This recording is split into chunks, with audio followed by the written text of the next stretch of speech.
अस्सलाम वालेकुम students, welcome to my channel. जिस तरह से मैंने आपसे बोला था कि आज की इस वीडियो में हम डिस्कस करेंगे पीएमएस पंजाब का 2014 का सॉल्व्ड जीके पेपर। तो इसमें हम हर एमसीक्यू से रिलेटेड एडिशनल इन्फॉर्मेशन जो है उसको डिस्कस करेंगे, जो पहले पेपर्स में ज़्यादातर पूछी जा चुकी है और आने वाले पेपर्स के लिए इम्पोर्टेंट है। जो स्टूडेंट्स भी कमिंग पीएमएस पंजाब का जो स्क्रीनिंग टेस्ट जीके फेज़ 1 है वो देने वाले हैं, ये उन सब के लिए बहुत इंपॉर्टेंट वीडियो है। बहुत ज़्यादा इन्फॉर्मेशन जो है वो आपको सिर्फ एक ही वीडियो में मिल जाएगी, तो इसको पूरा लाजमी देखिएगा और इसको स्किप कर करके नहीं देखना है। जो इन्फॉर्मेशन भी आपको लगता है कि थोड़े टाइम बाद आपको भूल जाएगी, सिर्फ उसको आपने अपने पास नोट डाउन करना है ताकि आपका टाइम भी वेस्ट ना हो और एंड टाइम पर आप सिर्फ उन चीज़ों की रिवीजन करें जो आपको जल्दी भूल जाती हैं। तो स्टार्ट करते हैं।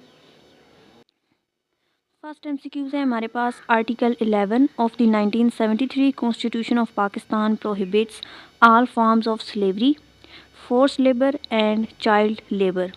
So Article 11 specifically states that no child below the age of 14 years shall be engaged in any factory, mine or hazardous employment. और कौन से इम्पोर्टेंट आर्टिकल्स हैं जो पेपर में पूछे जाते हैं? तो आर्टिकल 1 जो है वो पूछा जाता है। ये किससे रिलेटेड है? नेम और टेरिटरी से रिलेटेड है। Pakistan shall be a federal Republic known as Islamic Republic of Pakistan. Article 2 state religion, Islam shall be the state religion of Pakistan. Article 2A objective resolution से related है। The objective resolution was made a substantive part of the constitution via 8th amendment. Article 4 जो है वो right of individuals से related है। Right of individuals to be dealt with in accordance with law. उसके बाद जो article 9 है वो सिक्योरिटी ऑफ पर्सन से रिलेटेड है। No person shall be deprived of life और liberty save in accordance with law. Article 19 freedom of speech से related है। Every citizen has the right to freedom of speech and expression. Then article 9A right to information. Article 25 equality of citizens, all citizens are equal before law and there shall be no discrimination on basis of sex. Article 25A is related to right to education. State shall provide free and compulsory education to all children of age 5 to 16 years. Article 14A is related to president. Qualifications for president must be a Muslim and at least 45 years old. Article 51 discusses National Assembly. Seats in National Assembly total 336 after FATA merger, and the FATA was merged by 25th Amendment. Article 28 is related to protection or immunity, provides immunity to President, Governor and PM from court proceedings while in office.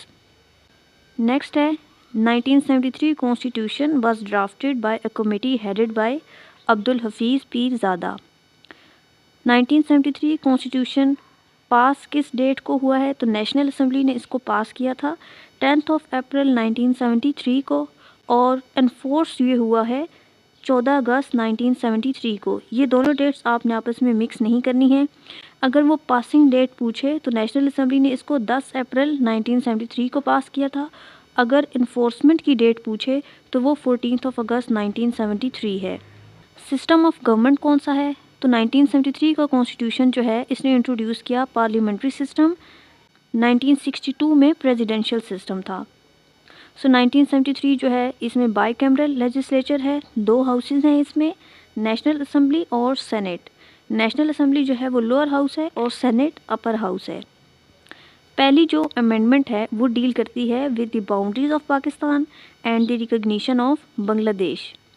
Second amendment जो है वो हुई है 1974 में और इसने declare किया है कादियानीस को या अहमदीस को एज नॉन मुस्लिम्स। उसके बाद जो 8th अमेंडमेंट है उसने शिफ्ट की है power from prime minister to president according to article 58(2)(b। 18th amendment जो है वो पास हुई है 2010 में। इसने रीस्टोर किया है पार्लियामेंट्री सिस्टम को और रिमूव किया है आर्टिकल 58(2)(b) को and granted provincial autonomy. 25th amendment के अकॉर्डिंग फाटा को मर्ज किया गया है विद KPK। ये जो एक MCQs हमने आर्टिकल 11 से रिलेटेड पढ़ा है, तो उसकी हम एडिशनल इन्फॉर्मेशन देख रहे हैं कि और कौन से आर्टिकल्स जो हैं वो पहले पेपर में पूछे गए हैं और इम्पॉर्टेंट हैं, दोबारा पेपर में आ सकते हैं। तो अभी तक हमारा फर्स्ट MCQs ही चल रहा है, उससे रिलेटेड एडिशनल इन्फॉर्मेशन ही चल रही है। तो प्रेसिडेंट की मिनिमम एज क्या है अकॉर्डिंग टू 1973 कॉन्स्टिट्यूशन? तो ये 45 ईयर्स है and he is elected by electoral college through national assembly, senate and provincial assembly. इसका टर्म जो है वो 5 साल का होता है। प्राइम मिनिस्टर की मिनिमम एज 25 साल, इसको इलेक्ट किया जाता है नेशनल असेंबली के थ्रू और इसका टर्म जो है वो 5 साल का होता है। उसके बाद सेनेटर है, इसकी मिनिमम एज होती है 30 ईयर्स, इसको इलेक्ट कौन करता है? प्रोविंशियल असेंबलीज़, और इसका जो टर्म है वो 6 साल का होता है।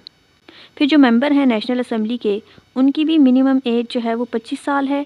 डायरेक्ट वोट से इनको इलेक्ट किया जाता है और इनका जो टर्म है वो भी 5 साल के लिए होता है। एक MCQs हमारा ख़त्म हुआ है, अब हम नेक्स्ट पर मूव करते हैं। Under the factories act 1934 no adult employ can be required और permitted to work in any establishment in excess of 9 hours a day and 48 hours a week.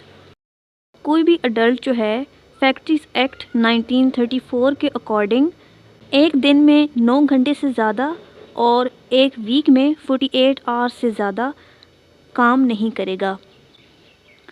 अब क्योंकि ये लेबर से रिलेटेड है तो हमारे दिमाग में इंटरनेशनल लेबर ऑर्गेनाइजेशन आता है और इससे रिलेटेड भी PPSC में MCQs जो है वो आते रहते हैं। सो हम उसको एक दफ़ा देख लेते हैं। इंटरनेशनल लेबर ऑर्गेनाइजेशन ये इस्टेब्लिश हुई है 1919 में under the treaty of Versailles. Headquarter कहाँ पर है ILO का? तो ये जिनीवा में है, स्विट्ज़रलैंड में। पाकिस्तान ने ज्वाइन किया था इसको 1947 में। नेक्स्ट MCQs एक ऑपोजिट पूछा गया था वर्ड का। Servile is the opposite of haughty और सम टाइम इम्पीरियस और अथॉरिटेटिव। वैसे तो जो सिलेबस दिया गया है PMS का 2025 GK के लिए, उसमें इंग्लिश का पोर्शन नहीं है, लेकिन जो पास्ट पेपर में इंग्लिश के MCQs पूछे गए हैं हम उनको देख लेंगे, क्योंकि PPSC जो है वो कभी भी 100% सिलेबस को तो फॉलो नहीं करता। तो हो सकता है आपको एक दो MCQs जो है वो उन पोर्शंस में से भी नज़र आ जाएं जो सिलेबस में मेंशन नहीं है। तो जहाँ कहीं पर इंग्लिश, इस्लामियात या उर्दू का कोई MCQs हमें पास्ट पेपर में नज़र आ गया PMS के स्पेसिफ़िकली, तो उसको हम वहाँ से पढ़ लिया करेंगे। लेकिन जो आप PPSC के पिछले 5 साल के जो किसी भी पोस्ट के लिए जनरल नॉलेज के पेपर हुए हैं, उनको अगर आप प्रिपेयर कर रहे हैं तो वहाँ से आप इंग्लिश, उर्दू और इस्लामियात के MCQs को स्किप कर दीजिएगा। उनकी डेप्थ में आपने नहीं जाना है, क्योंकि यहाँ से आपको पेपर में MCQs नज़र नहीं आएंगे। एक दो आ सकते हैं, तो उनके लिए हम जो PMS GK के अपने पास्ट पेपर्स हैं जस्ट उनसे उनको देख लेंगे। तो इसके अलावा जो ऑपोजिट्स ज़्यादा रिपीट होते हैं उनमें नंबर 1 पर है जीनित, इसका मतलब है द हाईएस्ट पॉइंट, और इसका ऑपोजिट होगा nadir, the lowest point.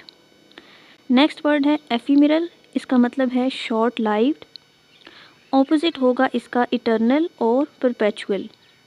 Next है अबंडेंस, इसका मतलब है अ लार्ज अमाउंट, ऑपोजिट है इसका स्कार्सिटी और पॉसिटी। नेक्स्ट है फिर कैंडिड, इसका मतलब है ट्रूथफुल और स्ट्रेट फॉरवर्ड, ऑपोजिट होगा डिसेप्टिव और इवेसिव। नेक्स्ट वर्ड है एक्सोडस, मैस डिपार्चर, ऑपोजिट है influx, mass arrival. Obscure, not discovered और अनक्लियर, ऑपोजिट है इसका फेमस और lucid. Meagre, lacking in quantity, opposite is ample और कोपियस।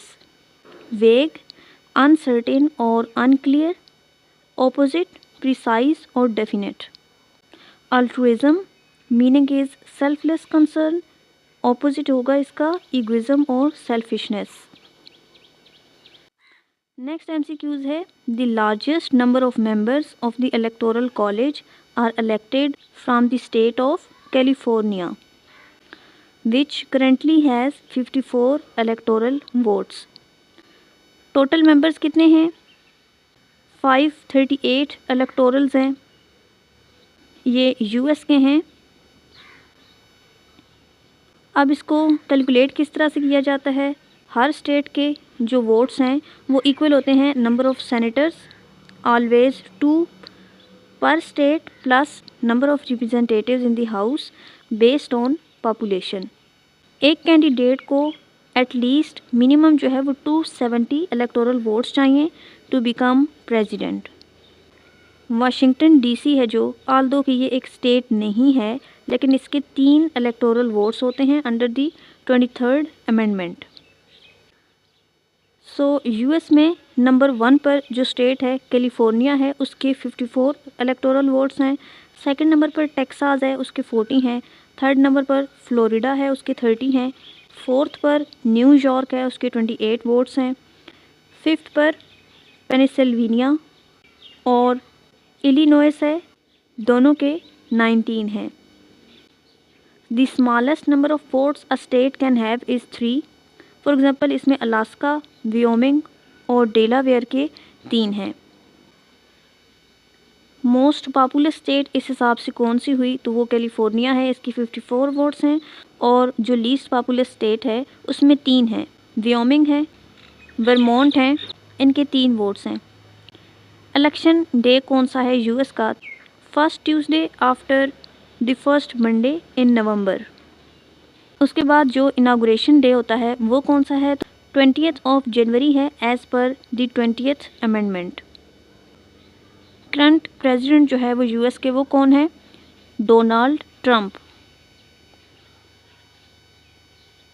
ये 47th प्रेसिडेंट हैं। और जो वाइस प्रेसिडेंट हैं US के वो JD वैंस हैं।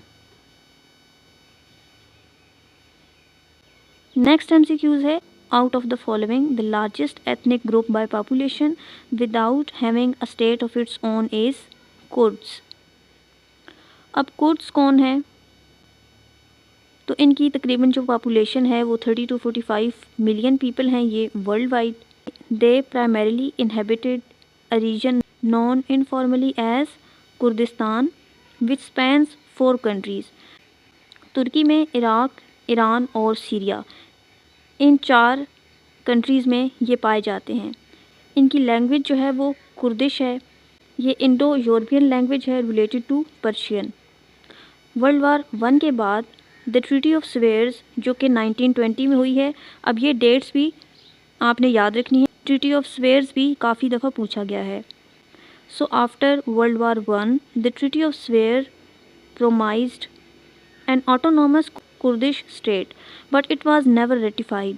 It was replaced by the treaty of Lausanne 1923 में ये हुई। इसकी डेट भी पूछी जाती है। Which divided Kurdish land among the modern Middle Eastern states. इसके अलावा जो कुछ स्टेटलेस ग्रुप्स हैं उसमें रोहिंग्या हैं। इनकी प्राइमरी ये लोकेशन ये कहाँ पर है? तो ये म्यांमार में है, बांग्लादेश में। Often called the most persecuted minority in the world. फिर फ़लस्तीनियंस हैं, वेस्ट बैंक में हैं और गज़ा में। Striving for a sovereign state since the 1948 नकबा। फिर यूआइगर्स हैं, ये जिंजियांग रीजन में हैं, चाइना में। ये एक तुर्किक स्पीकिंग मुस्लिम माइनॉरिटी ग्रुप है। ये कुछ स्टेटलेस ग्रुप्स हैं और इनकी लोकेशन जो है वो पेपर में पूछी जाती है कि ये कहाँ पर हैं, तो ये आपने याद कर लेना है। नेक्स्ट जो है the first president of Palestinian authority Yasser Arafat died on 11th of November 2004। तो इसका असल नाम क्या था? मोहम्मद अब्दुल रहमान अब्दुल रऊफ़ अरफ़ात अल कुद्वा अल हुसैनी, ये इसका असल नाम था। इसके अलावा ये चेयरमैन था फ़लस्तीन लिबरेशन ऑर्गेनाइजेशन का फ्रॉम 1969 अनटिल हिज डेथ। इसके अलावा इसने को फाउंड किया फ़तह को, the secular nationalist political party in 1959। He won the Nobel prize Nobel Peace Prize in 1994 jointly with Israeli leaders Yitzhak Rabin and Shimon Peres. He died in Paris in France after falling ill in his compound in Ramallah. He is buried in Ramallah, West Bank. तो फ़लस्तीन से related कुछ और जो की important figures हैं उनको हम देख लेते हैं। करंट जो प्रेसिडेंट हैं फ़लस्तीनियन अथॉरिटी के, उनका नाम है महमूद अब्बास। इनको अबू माज़न भी कहते हैं, हु सक्सीडेड अरफात इन 2005। इसके अलावा एक और क्वेश्चन पूछा जाता है कि हमास को किसने फाउंड किया है, तो शेख अहमद यासीन ने in 1987 during the first intifada. It currently governs the Gaza strip. Intifada ये एक अरेबिक वर्ड है जिसका मतलब है uprising. First intifada began in 1987, second intifada began in 2000। इसको अल अक्सा इंतिफादा भी कहते हैं। इसके अलावा जो बल्फोर डिक्लेरेशन है ये 1917 में हुई।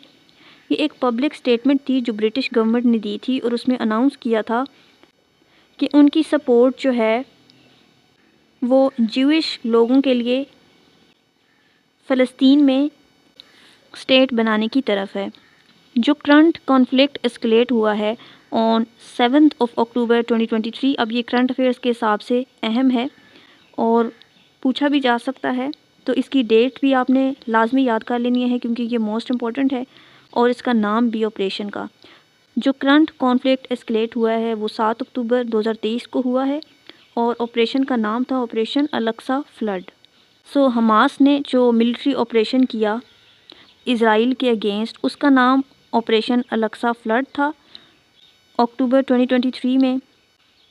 इसके बाद जो रिटेलिएटरी मिलिट्री ऑपरेशन लॉन्च किया गया इज़राइल की तरफ से गज़ा स्ट्रिप में, उसका नाम था ऑपरेशन आयरन स्वॉर्ड्स।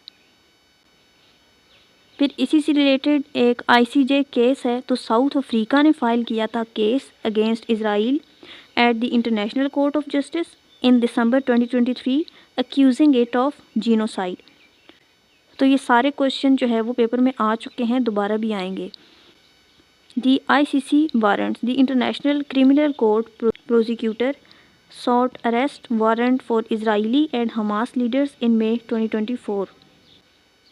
अब टू स्टेट सोल्यूशन किसे कहते हैं? ये एक डिप्लोमेटिक प्रपोजल है to create an independent state of फ़लस्तीन alongside the state of Israel.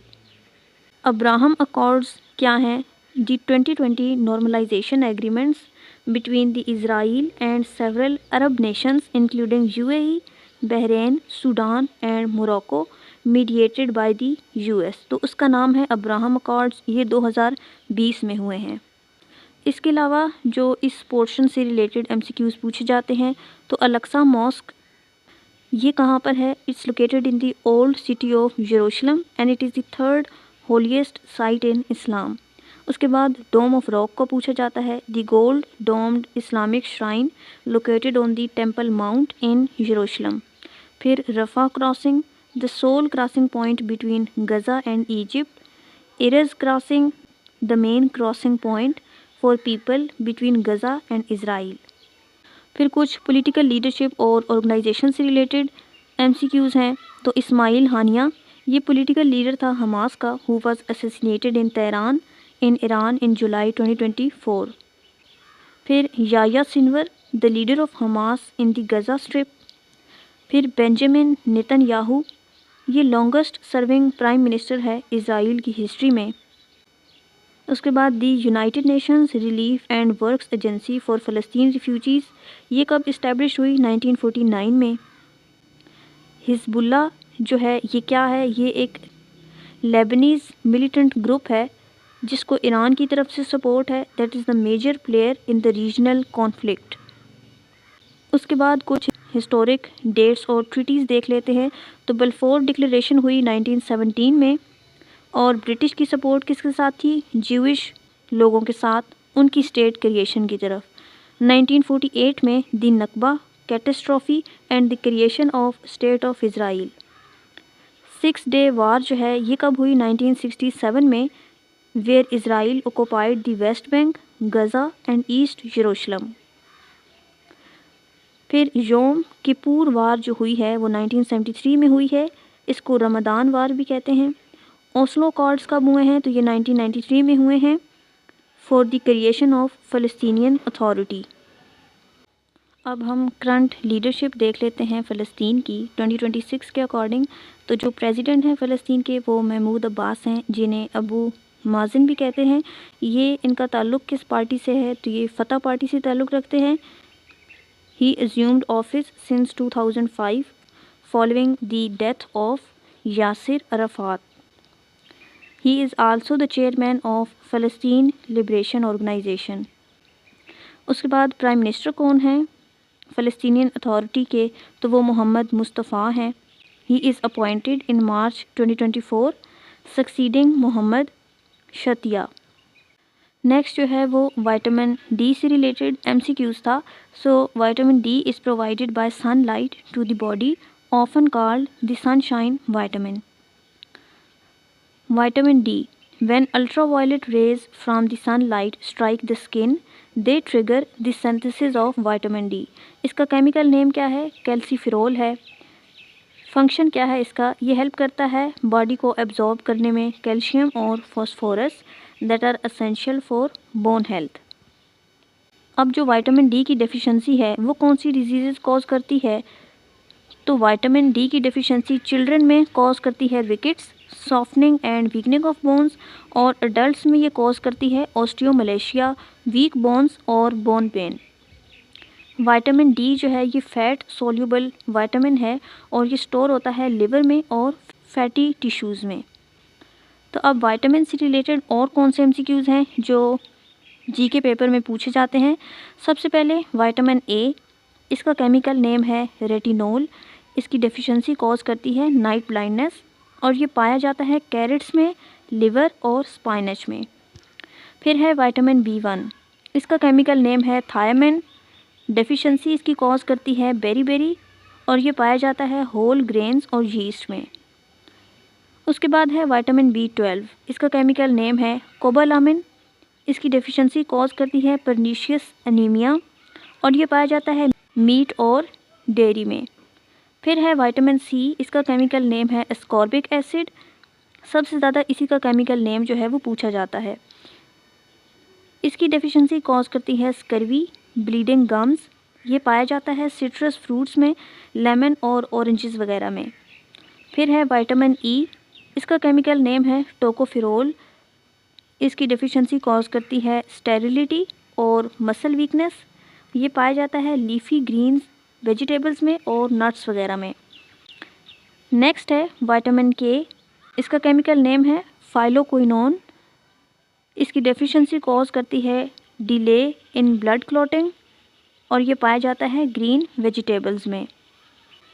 अब इन विटामिन्स की जो सोल्यूबिलिटी है वो देख लेते हैं। So vitamin A, D, E और K जो हैं, A, D, E, K, ये फैट सोल्यूबल विटामिन्स हैं। और फिर विटामिन B और C जो हैं ये वाटर सोल्यूबल विटामिन्स हैं। नेक्स्ट जो है the imaginary line of 0 degree longitude which passes through Greenwich London is called prime meridian और ग्रीनविच मेरिडियन। तो इसी से रिलेटेड कुछ लॉन्गिट्यूड्स और प्राइम मेरिडियन से रिलेटेड MCQs देख लेते हैं। Longitudes are the vertical lines that run from the north pole to the south pole. उसके बाद है Greenwich mean time. The prime meridian is the starting point for measuring time. Time is ahead of GMT to the east and behind GMT to the west. International date line. This is the line at 180 degree longitude. When you cross it, the date changes. It is not a straight line. It zigzags to avoid cutting through countries. Total longitudes जो हैं वो कितने हैं? There are 360 lines of longitude. Standard Time Architect PST was suggested by Professor Muhammad Anwar. Equinox क्या है? Occurs twice a year when day and night are of equal length all over the world. इसके बाद जो summer solstice है ये होता है 21 June, the longest day in the northern hemisphere. Winter solstice on 22 December, the shortest day in the northern hemisphere. फिर great circle क्या है? The equator is the only latitude that is the great circle, a circle that divides a sphere into 2 equal hemispheres. Next जो है वो एक famous book पूछी गई थी, ईस्ट ऑफ एडन। ये किसने लिखी है? तो ये लिखी है जॉन स्टीनबैक ने। इसकी नेशनैलिटी क्या है? ये अमेरिकन है। He won the Nobel prize in literature in 1962 and the Pulitzer prize for the grapes of wrath. इसके अलावा जो इसका फेमस वर्क है द ग्रेप्स ऑफ रैथ, इसने लिखी है, ये है अबाउट द ग्रेट डिप्रेशन। और इसके अलावा ऑफ माइस एंड मैन, ये भी जॉन स्टीनबैक ने लिखी है। ये एक ट्रेजिक स्टोरी है of 2 displaced ranch workers. So East of Eden, the grapes of Wrath, of Mice and Men, ये तीनों किताबें जॉन स्टीनबैक ने लिखी हैं। और जो रिपीटेड बुक्स पूछी जाती हैं उनमें से अ टेल ऑफ 2 सिटीज़ और ओलिवर ट्विस्ट, ये चार्ल्स डिकेंस ने लिखी है। फिर है war and peace, Anna Karenina, ये लियो टॉल्स्टॉय ने लिखी है। फिर है the old man and the sea, इसके अलावा a farewell to the arms, ये लिखी है अर्नेस्ट हेमिंगवे ने। फिर है 1984 और एनिमल फार्म, ये लिखी है जॉर्ज ऑरवेल ने। फिर ये 3 बुक्स हैं, हैमलेट, मैकबेथ और ओथिलो, ये तीनों लिखी हैं विलियम शेक्सपियर ने। Les Miserables, the hunchback of Notre Dame, ये विक्टर ह्यूगो ने लिखी हैं। फिर है हिस्ट्री ऑफ वेस्टर्न फ़िलासफ़ी, ये लिखी है बर्ट्रांड रसल ने। फिर है वेटिंग फॉर गोबोट, ये लिखी है सैमुअल बेकेट ने। कुछ और इम्पोर्टेंट बुक्स जो पूछी जाती हैं तो पाकिस्तानी और मुस्लिम ऑथर से related, the reconstruction of religious thought in Islam, ये किसने लिखी है? अल्लामा इकबाल ने, ये इंग्लिश में है। द स्ट्रगल फॉर पाकिस्तान, ये लिखी है I.H. कुरैशी ने। अ ट्रेन टू पाकिस्तान, ये लिखी है खुशवंत सिंह ने about the 1947 partition. Next book है जिना ऑफ पाकिस्तान, ये लिखी है स्टैनले वोलपर्ट ने। The daughter of the east, ये ऑटोबायोग्राफी है बेनज़ीर भुट्टो की। माय फ्यूडल लॉर्ड, ये लिखी है तहमीना दुरानी ने। पाकिस्तान द गैदरिंग स्टॉर्म, ये लिखी है बेनज़ीर भुट्टो ने। नेक्स्ट MCQs था Bastille day commemorates the storming of the Bastille Fortress prison on 14th July 1789 in France. So Bastille day मनाया जाता है 14 जुलाई को।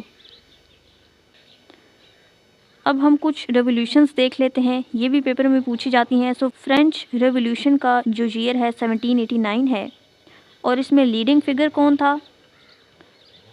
रोबेस्पायर और नेपोलियन। की आउटकम इसका रहा एंड ऑफ मोनार्की।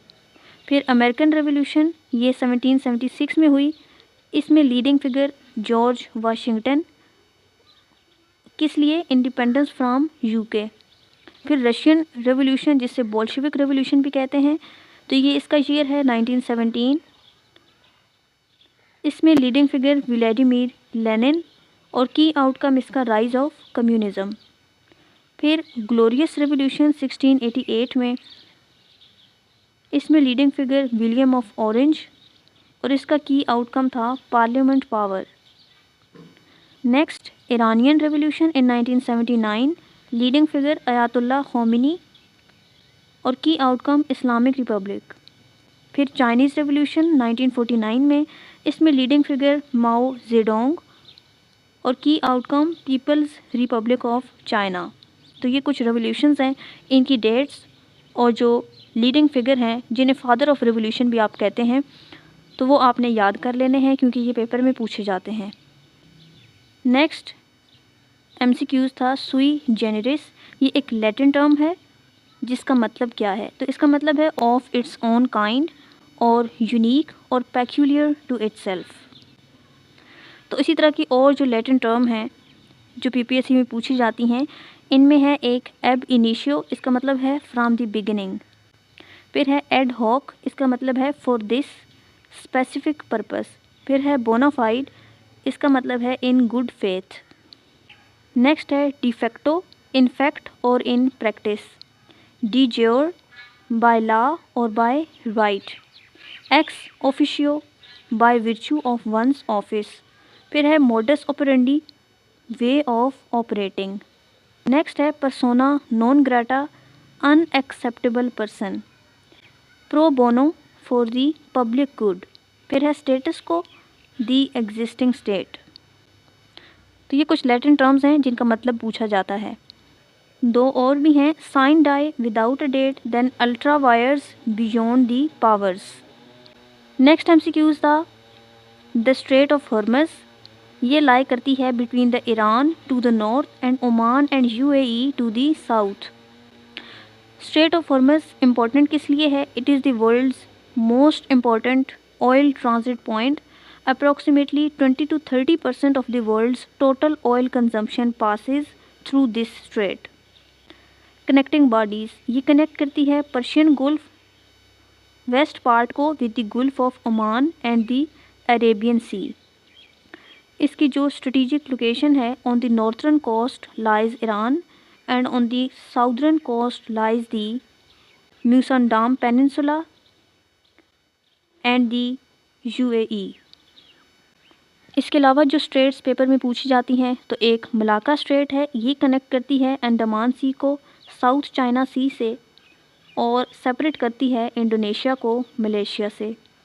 फिर है जिब्राल्टर स्ट्रेट है, ये कनेक्ट करती है अटलांटिक ओशन को मेडिटेरेनियन सी से और सेपरेट करता है स्पेन को मोरक्को से, यानी कि यूरोप को अफ्रीका से। नेक्स्ट जो है वो पाल्क स्ट्रेट है, ये कनेक्ट करती है बे ऑफ बंगाल को पाक बे से, सेपरेट करती है इंडिया को श्रीलंका से। फिर बेरिंग स्ट्रेट है, ये कनेक्ट करती है आर्कटिक ओशन और बेरिंग सी को और सेपरेट करती है रशिया को अलास्का से। रशिया का जो पार्ट एशिया में आता है उसको ये सेपरेट करती है अलास्का से, जो नॉर्थ अमेरिका का पार्ट है। फिर है बाबल मंदिब, ये कनेक्ट करता है रेड सी को गुल्फ ऑफ एडन से और ये सेपरेट करता है डिजिबूटी राइट्रिया को यमन से। नेक्स्ट है बॉस्फोरस, ये कनेक्ट करता है ब्लैक सी को सी ऑफ मार्मरा से और सेपरेट करता है इस्तांबुल को, इस्तांबुल का जो यूरोपियन साइड है और जो एशियन साइड है उसको ये सेपरेट करता है। फिर है डार्डनेल्स, ये कनेक्ट करता है सी ऑफ मार्मरा और एजियन सी को, सेपरेट करता है यूरोपियन टर्की को एशियन टर्की से। फिर स्ट्रेट ऑफ डोवर है, ये कनेक्ट करता है इंग्लिश चैनल को नॉर्थ सी से और सेपरेट करता है इंग्लैंड और फ्रांस को।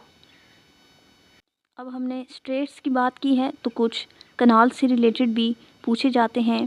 सो कनाल जो है ये मैन मेड वाटरवेज हैं। स्ट्रेट्स जो हैं वो नेचुरल होती हैं और कनाल्स जो हैं ये मैन मेड हैं। सो इनका कॉन्सेप्ट भी आपको पता होना चाहिए, कभी कभी जस्ट वो इनका कॉन्सेप्ट पेपर में पूछ लेता है। सो सुएज कनाल ये कनेक्ट करती है मेडिटेरेनियन सी को रेड सी से, ये मोस्ट रिपीटेड है। It is located in Egypt, इसको नेशनलाइज किया गया था सुएज कनाल को 1956 में बाय जमाल अब्दुल नासिर। फिर है पनामा कनाल, ये कनेक्ट करता है अटलांटिक ओशन को पैसिफिक ओशन से। काइल कनाल है, ये है जर्मनी में और ये कनेक्ट करता है नॉर्थ सी को विद दी बाल्टिक सी। फिर स्ट्रेट से रिलेटेड कुछ और इम्पोर्टेंट एमसीक्यूज़ हैं। द गेट ऑफ टीयर्स, ये किसे कहते हैं? This is the nick name of Bab el Mandeb strait due to its dangerous navigation. फिर नर्वस्ट स्ट्रेट कौन सी है? तो ये बॉस्फोरस स्ट्रेट है। सुंदरबांस लोकेशन, ये कहाँ पर है? ये स्ट्रेट नहीं है, ये वर्ल्ड्स लार्जेस्ट डेल्टा है formed by the Gangas and Brahmaputra rivers in Bangladesh and India. फिर है English channel, the body of water separating southern England from the northern France, जो नर्वेस्ट पार्ट है इसका is the strait of Dover. Next जो है वो currency से related MCQs है। Rand is the currency of South Africa. The South African rand is also used by Namibia, Lesotho and Eswatini as part of common monetary area। सो ये currency जो है ये Namibia भी इस्तेमाल करता है, लिसोथो भी और एस्वाटिनी भी। साउथ अफ्रीका के 3 कैपिटल्स हैं। South Africa is unique for having 3 official capital cities. पहली जो है वो प्रीटोरिया है, ये इसका एडमिनिस्ट्रेटिव कैपिटल है। फिर सेकंड केप टाउन है, ये इसका लेजिस्लेटिव कैपिटल है। फिर है बुलैम फोंटीन, ये इसका जुडिशल कैपिटल है। लेजिस्लेचर की बात करें, the parliament of South Africa is located in Cape Town. जो लार्जेस्ट सिटी है साउथ अफ्रीका की वो जोहान्सबर्ग है, लेकिन ये इसका कैपिटल नहीं है। नेल्सन मंडेला और डेसमोंड ट्यूटो, इन दोनों ने नोबेल पीस प्राइज़ वॉन किया for their fight against apartheid, the system of institutionalised racial segregation. तो अब कुछ और कंट्रीज़ की हम करेंसी देख लेते हैं जो ज़्यादा पूछी जाती है। जापान की येन है, चाइना की है युआन और रेनमिबी, टर्की की लीरा है, रशिया की रूबल है, मलेशिया की रिंगिट है, फिर इंडोनेशिया की रुपया, साउथ कोरिया की वॉन, इज़राइल की है शकेल, फिर वियतनाम की है डोंग और पोलैंड की ज़िलोटी। कुछ रीजनल करेंसी ग्रुप्स हैं, उनको हम देख लेते हैं। जो यूरो है ये ऑफिशियल करेंसी है 20 यूरोपियन मेंबर स्टेट्स की, और क्रोएशिया ने इसको ज्वाइन किया है 2023 में। ये लेटेस्ट है जो यूरो करेंसी को इस्तेमाल कर रहा है, लेटेस्ट। फिर दिनार है, तो dinar used by many Arab nations, जिसमें कुवैत, इराक, जॉर्डन, अल्जीरिया और लीबिया हैं। The Kuwaiti dinar is the world's most valuable currency unit. फिर रियाल है, it's used by Saudi Arabia, Iran, Oman and Qatar. अब क्योंकि हम South Africa से related ये एमसीक्यूज़ पढ़ रहे थे और एडिशनल इन्फॉर्मेशन हमने उसके साथ कवर की है, सो साउथ अफ्रीका से रिलेटेड कुछ और इम्पोर्टेंट एमसीक्यूज़ हैं, जिसमें है पहला केप ऑफ गुड होप। तो ये कहाँ पर लोकेटेड है? It's located at the southern tip of the African continent in South Africa. फिर है Kruger national park, it is the one of the largest game reserves in Africa, located in South Africa. फिर है Limpopo river forms the border between the South Africa and Zimbabwe. उसके बाद है Orange river, the longest river in South Africa. Next MCQs जो है वो UNICEF से related था। यूनिसेफ क्या है? ये एक एजेंसी है यूनाइटेड नेशंस की, specifically the United Nations Children's Fund. Full form क्या है इसका? United Nations International Children's Emergency Fund. The name was shortened in 1953 but the acronym stayed. Establish कब हुई ये? 11 दिसंबर 1946 को, to provide emergency food and health care to children and mothers in countries devastated by world war 2। उसके बाद इसके headquarters कहाँ पर हैं? तो ये न्यूयॉर्क में है, यूएसए में। मैंडेट क्या है इसका? To advocate for the protection of children's rights, to help meet their basic needs and to expand their opportunities to reach their full potential. UNICEF को एक नोबेल प्राइज़ भी अवार्ड किया गया था, नोबेल पीस प्राइज़ इन 1965। कुछ और जो international organisations हैं उनके फुल नेम और हेडक्वार्टर्स देख लेते हैं। सो यूनेस्को एजुकेशनल, साइंटिफिक और कल्चरल ऑर्गेनाइजेशन है, इसके हेडक्वार्टर हैं पेरिस में, फ्रांस में। फिर है वर्ल्ड हेल्थ ऑर्गेनाइजेशन, इसके हेडक्वार्टर जिनीवा में है, स्विट्ज़रलैंड में। फूड एग्रीकल्चर ऑर्गेनाइजेशन, इसके हैं हेडक्वार्टर रोम, इटली में। फिर है इंटरनेशनल लेबर ऑर्गेनाइजेशन, इसका हेडक्वार्टर जिनीवा में है, स्विट्ज़रलैंड में। IMF इंटरनेशनल मॉनेटरी फंड, इसका हेडक्वार्टर वाशिंगटन DC में है। इंटरनेशनल एटॉमिक एनर्जी एजेंसी, इसका हेडक्वार्टर है वियना में, ऑस्ट्रिया में। नेक्स्ट है United nation high commissioner for refugees, इसका हेडक्वार्टर भी जिनीवा में है, स्विट्ज़रलैंड में। नेक्स्ट यूनाइटेड नेशन से रिलेटेड जो अहम इंफॉर्मेशन है उसको देखते हैं। यूएन इस्टेब्लिश कब हुई? तो ये इस्टेब्लिश हुई 24 अक्टूबर 1945 को। एग्जैक्ट डेट आपने याद करनी है। और यूएन डे मनाया जाता है कब? 24 अक्टूबर को। ये डे भी पूछ लेता है कभी, और ये इस्टेब्लिश कब हुई इसकी एग्जैक्ट डेट भी पूछ लेता है। नेक्स्ट प्रीडिसेसर कौन है? The League of Nations. ये फॉर्म हुई after the world war 1 but failed to prevent world war 2। तो उसके बाद फिर यूनाइटेड नेशंस बनी। हेडक्वार्टर इसका कहाँ पर है? ये न्यूयॉर्क सिटी में है, यूएसए में। टोटल मेंबर स्टेट्स कितनी है यूएन की? तो ये 193 मेंबर स्टेट्स हैं। लेटेस्ट मेंबर कौन सा है जिसने ज्वाइन किया है यूएन को? 2011 में साउथ सूडान ने ज्वाइन किया था, सबसे आखिर में। इसकी 2 ऑब्जर्वर स्टेट्स हैं, होली सी जिसे वाटिकान सिटी भी कहते हैं, और पैलेस्टाइन। 6 इसकी ऑफिशियल लैंग्वेजेस हैं, जिसमें है Arabic, Chinese, English, French, Russian और स्पेनिश। करंट जो सेक्रेटरी जनरल है वो अंटोनियो गुटेरेस है फ्रॉम पुर्तगाल। 6 जो प्रिंसिपल ऑर्गन्स हैं यूएन के, इसमें नंबर 1 पर जनरल असेंबली है, मेन डेलिब्रेटिव बॉडी।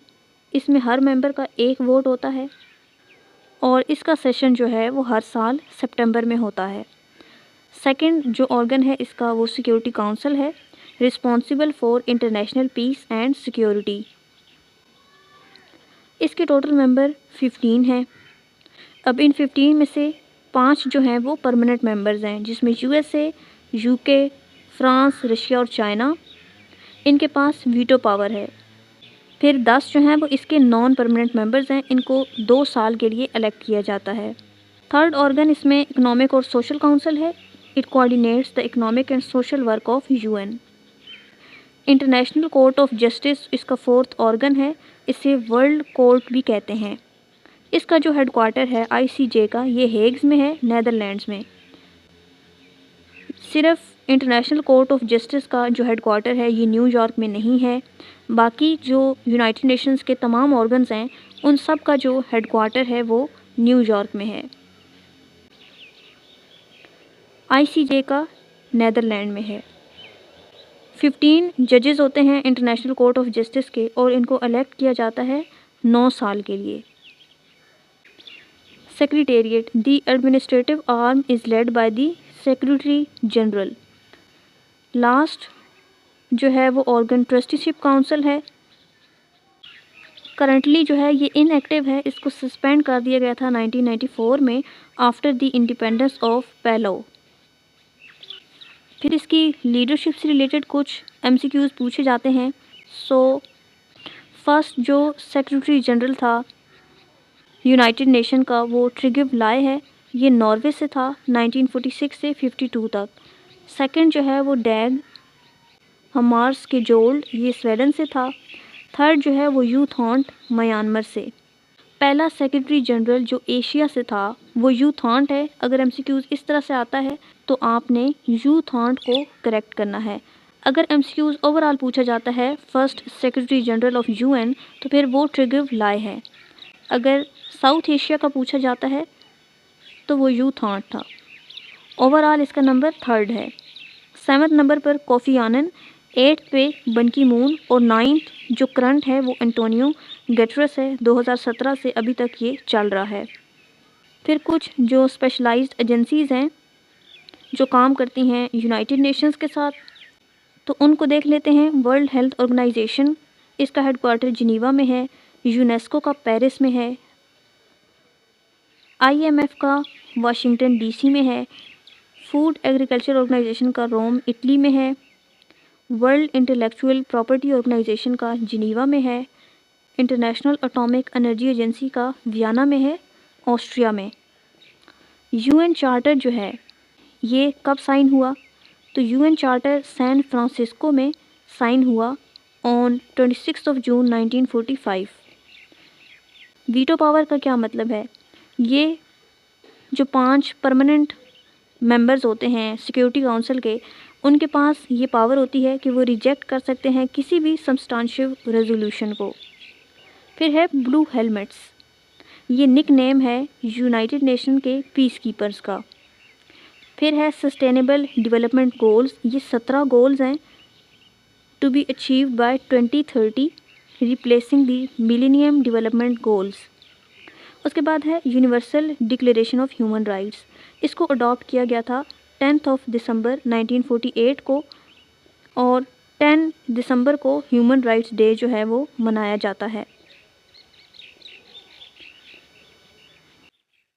नेक्स्ट जो है वो Pakistan and the United nations. Pakistan ने ज्वाइन किया यूएन को ऑन 30 सितंबर 1947। फर्स्ट जो परमानेंट रिप्रेजेंटेटिव हैं पाकिस्तान टू यूएन वो Patras Bukhari. Sir Zafarullah Khan served as the president of United nation general assembly in 1962 and the president of ICJ international court of justice. उसके बाद है Pakistan is consistently one of the largest contributors of troops to united nation peace keeping missions world wide. अब इससे related कुछ current affairs देख लेते हैं। सो पाकिस्तान ने भी गेन किया है, पाकिस्तान 8 दफ़ा यूनाइटेड नेशन सिक्योरिटी काउंसिल का मेंबर बन चुका है। ये एमसीक्यूज़ भी पेपर में काफ़ी दफ़ा अब करंट अफेयर्स के हिसाब से पूछा जा रहा है। तो करंट जो पाकिस्तान का टर्म चल रहा है वो 8वां है as a non permanent member of United nation security council, और ये शुरू हुआ है 1 जनवरी 2025 को। कितने टाइम के लिए है ये? 2 साल के लिए होता है, 2025 से 2026 तक का।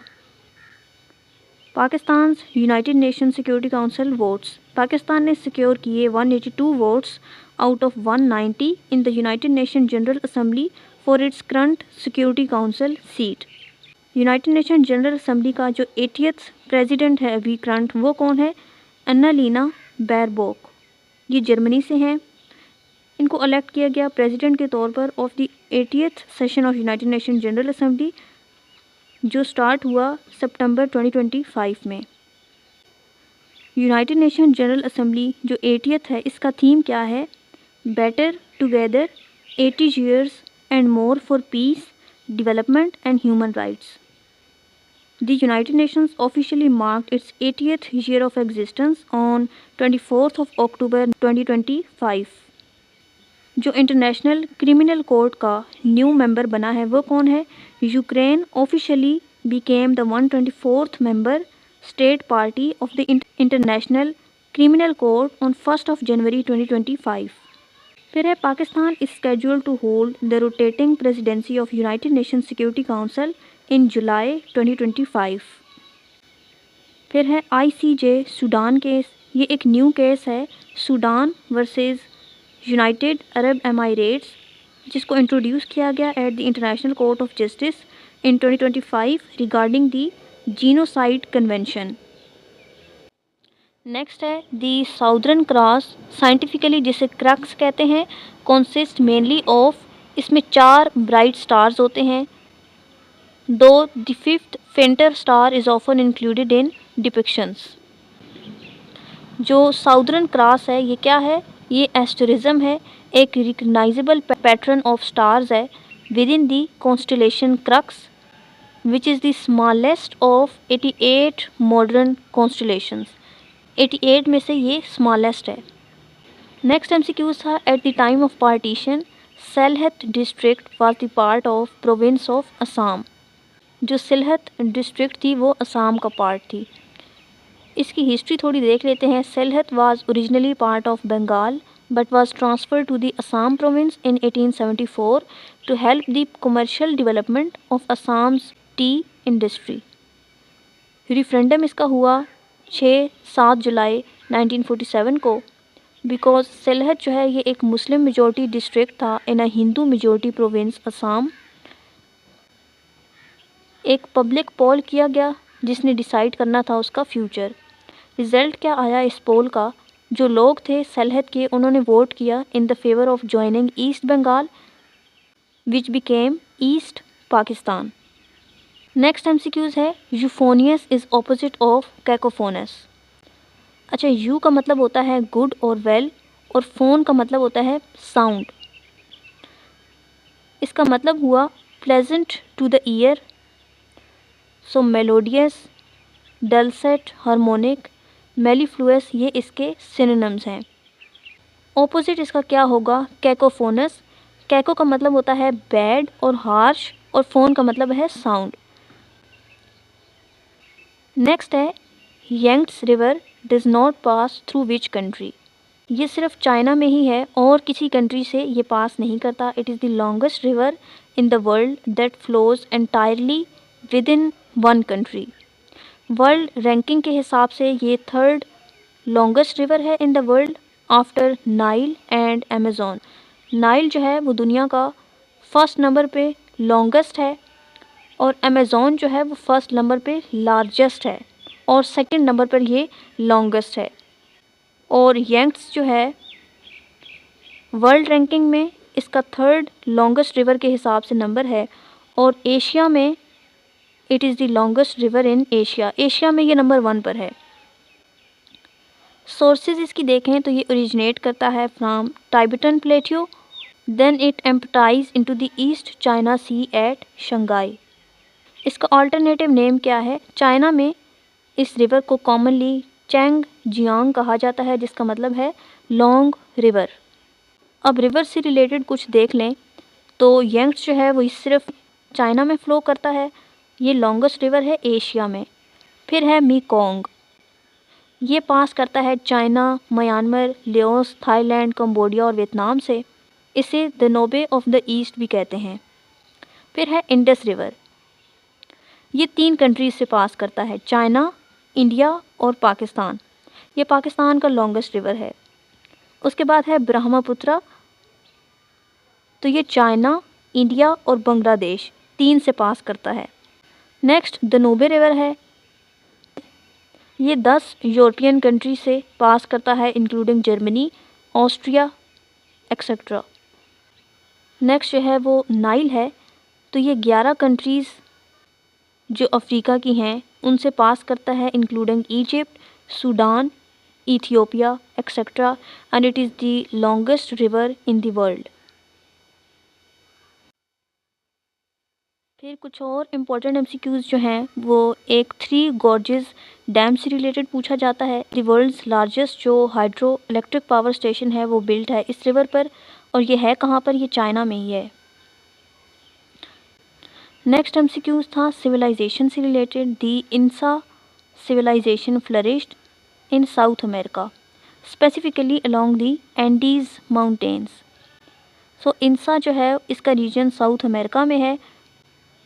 मॉडर्न कंट्री अभी जो इसका नाम है वो पीरू है, और फेमस इसका लैंडमार्क है माचू पिचू। नेक्स्ट सिविलाइजेशन जो है वो माया है। इसका रीजन, ये किस रीजन में है? सेंट्रल अमेरिका में। और जो मॉडर्न कंट्रीज़ हैं उनमें मेक्सिको, ग्वाटेमाला। नेक्स्ट सिविलाइजेशन जो है वो एज़टेक है। इसका रीजन सेंट्रल मेक्सिको है, और मेक्सिको सिटी में है ये।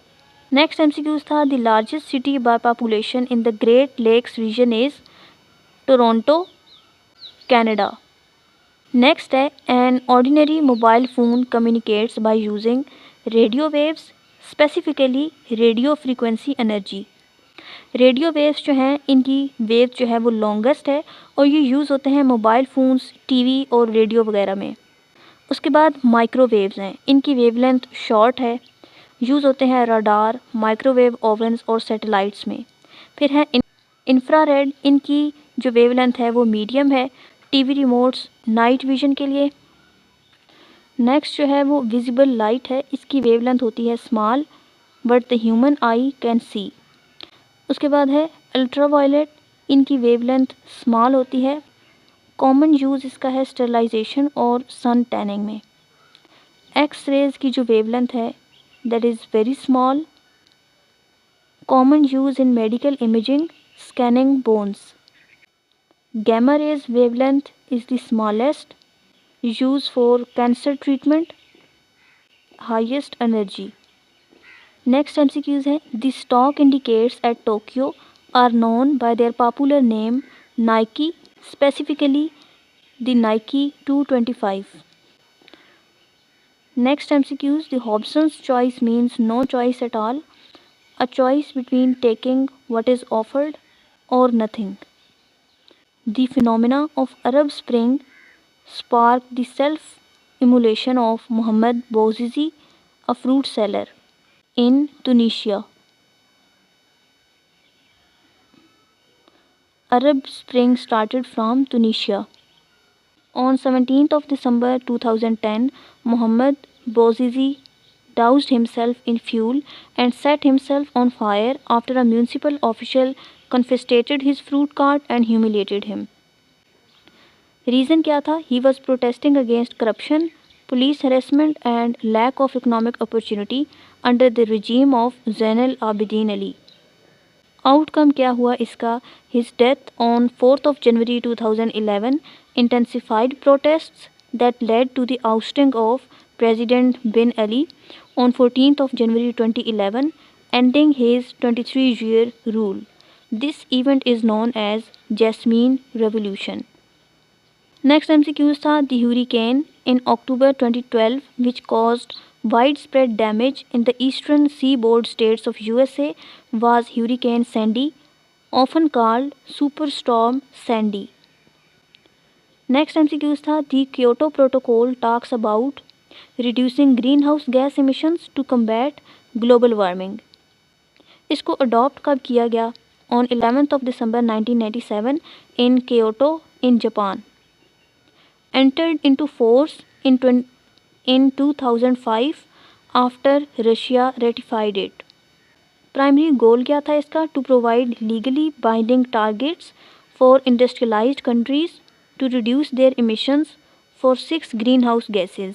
Number 1 carbon dioxide, number 2 methane, then nitrous oxide, hydrofluorocarbons, perfluorocarbons और sulphur hexafluoride.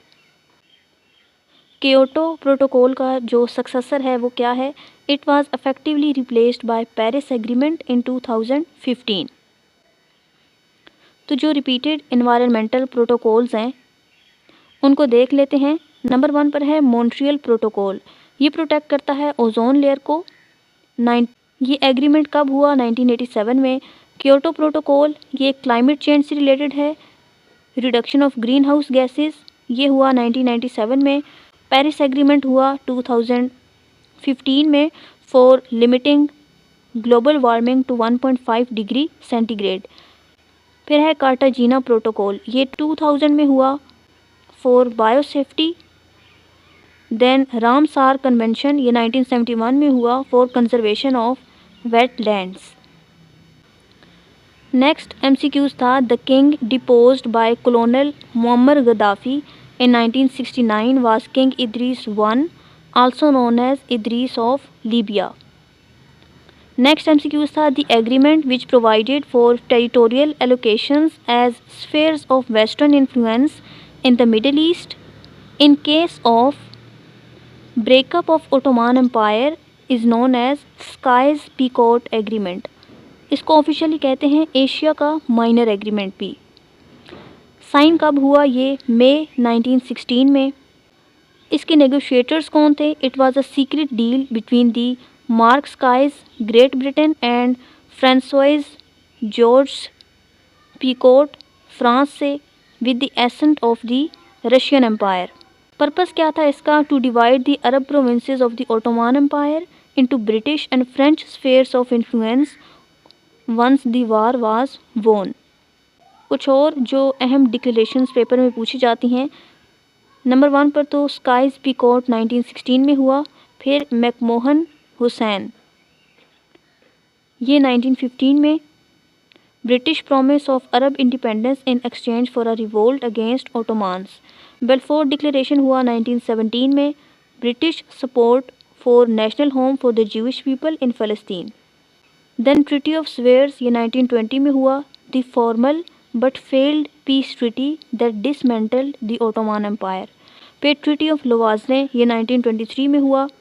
The first treaty that recognized the borders of the modern Republic of Turkey. The Ottoman Empire was the last major Islamic Khilafat. Its formal end came with the abolition of Khilafat by Mustafa Kemal Atatürk on 3rd of March 1924. This led to the Khilafat movement in the Indian subcontinent led by the Ali brothers. Maulana Mohammad Ali and Shaukat Ali to pressure the British to protect the status of caliph. आज की video में आपके साथ इतने ही MCQs जो है वो share करने थे। आई होप कि ये सीरीज़ जो है वो आप लोगों के लिए यूज़फुल चल रही हो। अगर आप चाहते हैं कि इस सीरीज़ को कंटिन्यू रखा जाए तो आप कमेंट सेक्शन में लाजमी लिखें। That's all about today's video. Coming lectures लेने के लिए आप चैनल को सब्सक्राइब कर सकते हैं और साथ में मौजूद बेल आइकन को लाजमी प्रेस कीजिएगा ताकि जब न्यू लेक्चर अपलोड हो तो आपके पास नोटिफिकेशन आ जाए। Thanks for watching. अल्लाह हाफिज़।